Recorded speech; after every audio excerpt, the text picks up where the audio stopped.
Serious? What revenge of yours hit the victim way worse than you thought it would, to the point you said maybe I shouldn't have done that? When I was in 9th grade, a kid ruthlessly bullied me for a few months. I had gotten sick of it and devised a plan for revenge. Every Wednesday we would get to sit outside for quiet reading time, and this kid would always go back inside for a piss. I had left and waited in the bathroom for him, peeking under the stall for his shoes to appear. He came in the bathroom, took his piss, then played on his Game Boy for the rest of reading time. The bell rang and he walked out to the crowded stairwell, still looking down at his Game Boy. I bumped into him. He fell face first down the stairs, knocked out for front teeth. Everyone on the stairs assumed he fell because he was playing his Game Boy. I feel pretty bad about it. Had a roommate who basically let his new GF move into our house in college. She helped herself to everything in the house but never contributed. Finally she parked in my parking spot, and that was my breaking point. I let all the air out of all of her tires, thinking she'd just air them back up and it would be an inconvenience. Instead she ended up buying all new tires.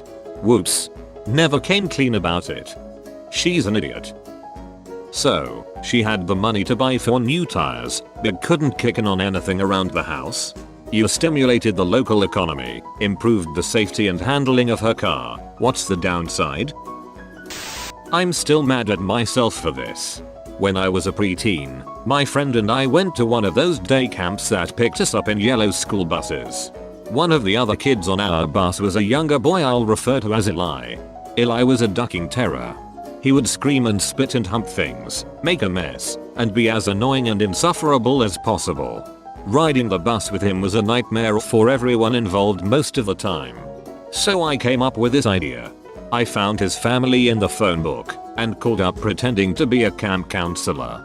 I told his mom that he was misbehaving on the bus and that he would either be disciplined or kicked out of the camp if he didn't stop. She bought it, said she would talk to him about it. I felt so ducking smart. Until the next day, when a quiet, sullen Eli showed up with a black eye. Anecdotally, it seems that the reason the kids are acting out is because the parenting is bad, and then when you try to alert the parents, you get, as is consistent, a bad parenting response. Behavioral consequence of child abuse. Not your fault, OP. You couldn't have known. One time I saw a truck with the typical, "How's my driving?" call XXX. So I call and tell them that the guy was driving erratically, because 16-year-old me thought that would be hilarious. The lady on the other end sounded like she was writing stuff down, and I started to panic, realizing that I may be screwing with the driver's livelihood. So mid-conversation, I drop the phone on purpose and pick it up and deepen my voice to say, "This is foreseeable past, Dad." Apparently he thought it'd be funny to call the number on the back of your trucks as a prank.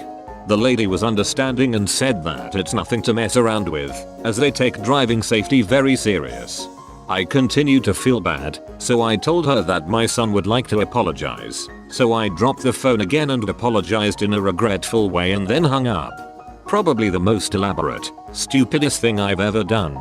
Haha, you still did the right thing in the end, kudos. Co-worker and I had a friendly prank war spanning 2 years. Close to the end of our war, he iced my car.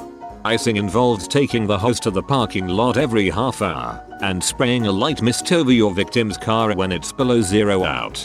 I finished my 12-hour shift to find a car encased in 2 inches of ice. My revenge was, I thought, both more inconvenient for him and less freezing my balls off for me. I decided to take a bedsheet, drape it over his car, and only took 4 or 5 trips out with the hose the next night. So the next morning, he finds his car with a 1/4 inch of ice freezing a sheet to his car. When he started peeling off the sheet, he pulled his windshield wipers, arms and all, off of his ratty Jeep. I got a very pissed off phone call. I felt bad. The unwritten rule was, embarrassing or inconvenient, no damage. I paid for repairs, and he got his revenge. He planted a dozen pieces of smoked herring throughout my car. Took me 6 months to find the last piece. Hidden under the carpet under the back window of my car. I can still smell it. I don't even own the car anymore. Lasting smells definitely sounds like permanent damage that will trash your car's market value. No damage. proceeds to damage your car. When I was little, my friends kept pointing at the little girl on the box of the board game Operation and saying it looks like me. So I pointed at the big fat guy and said that's your mom, and didn't realize she was behind me. Back in middle school, a friend of mine threw a small wadded piece of paper at me. I retaliated by throwing the only thing I could find, which was mud close to my shoes. Smacked him right in the face with it. Worst part is, it turned out to be dog shat that was at the bottom of my shoe. I still vividly remember his angry "What the duck, man? I throw paper at you and you throw dog shat?" My older brother was always quite horrible to me as a child and my parents never really did much about it. He was also much bigger than me, so I couldn't retaliate in a physical way cause I would be swiftly crippled cross-faced / walls of Jericho'd. One day I had just had enough. My revenge? He had been playing Rome Total War for a good 6 hours a day for about 3 weeks. I started a new game and overwrote his save file. Never seen fury like it. I regretted it at the time cause he was so angry. It scared me and it made him dislike me even more, but now I praise my 13-year-old self for hitting him where it clearly hurt most. Edit. Some of you are asking how our relationship is now. It's okay. I moved away as soon as I hit 18 so I didn't see much of the family for some years. He was a prick, but his choice of submission moves was excellent.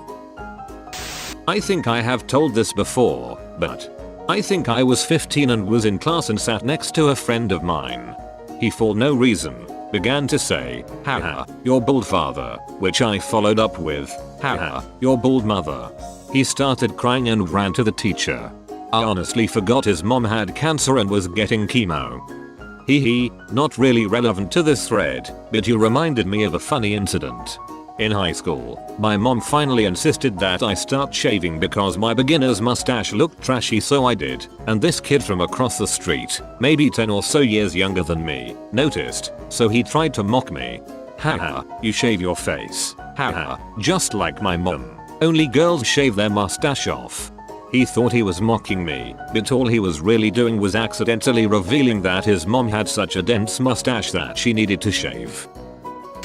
I don't know what it was, but a lot of the boys in my 6th grade class thought it was hilarious to try and trip people. They'd get your ass no matter how careful you were. Well, I was pretty good at avoiding it, but when I was in gym class, this kid named Joey got my ass hard. I was dribbling down court and he nailed me.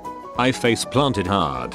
So I thought about how to get him, and I got him at lunch. He was holding a lunch tray, so his hands weren't as useful. He nailed a table and lost a tooth. I got suspended for 10 days, and a strict no tripping policy got implemented. Immediate suspensions if caught. Shirt sucked. My dad beat my ass raw. Sorry, Joey. Joey deserved it. He did. How come he didn't get suspended?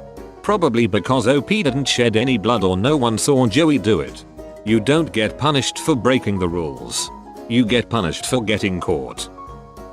But a lot of the boys in my 6th grade class thought it was hilarious to try and trip people.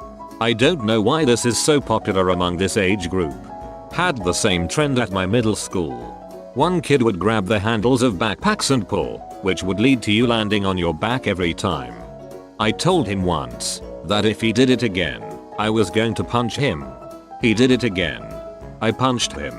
Still surprised I never got in trouble for that one. This one is not as serious or entertaining as most of the answers you'll find here. But when we were kids, my sister threw water at me and ran away, so I picked up my glass of water and ran after her. I threw the water from the glass at her once I had her cornered. Unfortunately, the glass had slipped out of my hand, and it hit her right across her face. She got bruised and cut pretty bad. I bet she never threw water at you again. This one is not as serious. Literally glass someone. Yikes. When my friends and I were young, middle school or elementary age, there was this pair of sisters in our class. They were the epitome of a teacher's pet, help because their mother was the assistant teacher, and whenever the teachers would leave they would snitch on everyone. Sometimes if they didn't like you, they would make shit up and you would get in trouble still. My friends and I were quite annoying, so we obviously got blamed for shit that we didn't do.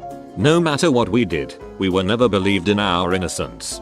So we did the logical thing of talking to every other student in the class, and they shared our opinion of how much we all didn't like these girls. Everybody was fed up with their shirt. So we wrote a paper stating the shatty things these girls were doing, and how everyone didn't like them and so on. We then got about 90% of our classmates to sign this paper. Then we gave it to the principal. I'm not 100% sure what happened next, but I do remember the principal coming into our class after recess, and she began to ask if this paper was true and so forth, and everyone who signed it agreed. A few days later these girls were kicked out of school, or maybe they left due to humiliation and parents decided to pull them from the school. Their mother was still the assistant teacher and she was crying about the whole thing, and she was saying things about how we are horrible and how could we lie about her angels. I felt a bit bad, but I was quite happy that those girls were no longer there because they were mean and massive liars. She was saying things about how we are horrible and how could we lie about her angels. Bath. Those kids need some discipline. The problem is that people like that don't go away. I thought I'd be rid of them by now. I'm an adult. But there's always people who can do bad things and get away with it because people see them that way. The only thing that changed when I got older is the severity increased. There was a sub at my school who threatened to give a kid detention if he wasn't back from the bathroom in under a minute. The bathroom is on the other side of the building, and it'll take about a minute to get there alone. The kid rightfully found it unreasonable and said that everyone else would agree with him that it was. So she gave him a detention for convincing the rest of the class to lie for him. Some of these people don't grow up and abuse any power they get, no matter how small it is. Subs are insane sometimes. My senior year I had a sub in my Latin class, and she gave a kid an in-school suspension for not having his feet all the way under his desk. A bunch of us had to go bail him out and say it wasn't his fault, and that the sub was just way too extreme and treated us like elementary students. You know it is bad when elementary schoolers band up and write a paper that is universally agreed upon about your kid's shirt. Started to feel bad for the girls about halfway through until she was saying things about how we are horrible and how could we lie about her angels. Yeah, no duck you and your demon children. I had to kick a guy out of my rental for growing weed. He had turned a room of this historic building into a grow room, destroying the carpets with mold and pinching a basketball-sized hole in the wall for ventilation. He also had a dog which wasn't allowed, and the neighbors complained about him beating his GF, so I kicked him out. His mom was the co-signer and fought me on the phone for over an hour telling me how he doesn't even smoke. Some parents will never be able to see that their kid does bad things,